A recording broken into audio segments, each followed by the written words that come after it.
கர்த்தருடைய பரிசுத்த நாமத்துக்கு மகிமுண்டாகட்டும். தேவனாய் கர்த்தர் இந்த புதிய நாளில உங்களையும் காணும்படியாய் கர்த்தர் கிருபை செய்ததற்காக கர்த்தருக்கு நன்றி செலுத்துகிறோம். நம்மை தேவன் பொக்கிஷமாக பார்க்கிறார்.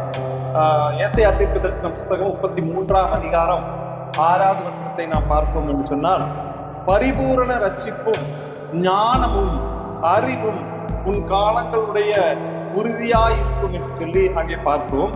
கர்த்தருக்கு பயப்படுதல் அதன் பொக்கிஷம் என்று சொல்லி நாம் பார்க்கிறோம். ஆகவே இந்த கால வேளையில கர்த்தருடைய பிள்ளைகளுக்கு நல்ல முடிவு காத்திருக்கிறது. எல்லா பிள்ளைகளுக்கும் எப்படியோ வித்தியாசம் இருந்தாலும் கூட கர்த்தருடைய பிள்ளைகளுக்கு நல்ல ஒரு முடிவு இருக்குது. அவருடைய காலங்கள் உறுதியா இருக்கிறது. உறுதியற்ற நிலைமையில சிலருக்கு இருக்கும், ஆனால் கர்த்தருடைய பிள்ளைகளுக்கு உறுதியா இருக்கிறது என்று ஏசாயா தீர்க்கதரிசி கூறுகிறார். கர்த்தருடைய பிள்ளைகளுக்கு பரிபூர்ண ரட்சிப்பும் உண்டு.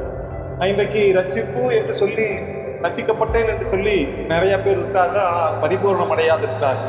கர்த்தருடைய பிள்ளைகளுக்கு உலக பிரகாரமான காரியங்களிலே அவர்கள் இடைவிட மாட்டார்கள்.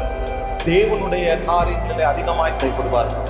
ஆகவே இந்த ஐஸ்வர்யம் பொக்கிஷம் அல்ல, உலக காரியங்களிலே கிடைக்கக்கூடிய ஐஸ்வர்யம் பொக்கிஷம் அல்ல, கர்த்தருக்கு பயப்படுதல இந்த பெரிய பொக்கிஷமாய் இருக்கிறது. இந்த பெரிய பொக்கிஷத்தை நாம் பெற வேண்டும் என்று சொன்னால் தேவாதி தேவனுக்கு, ராஜாதி ராஜாவுக்கு, கர்த்தாதி கர்த்தருக்கு பயப்பட வேண்டும். ஆகவேதான் இங்கே உன்னிடத்தில் இருக்கிற பொக்கிஷம் வருவதாக என்று சொல்லி தேவனுக்கு நாம் பயந்து வாழ்வோம். கர்த்தர் நம்மை ஆசீர்வதிப்பாராக. ஆமென்.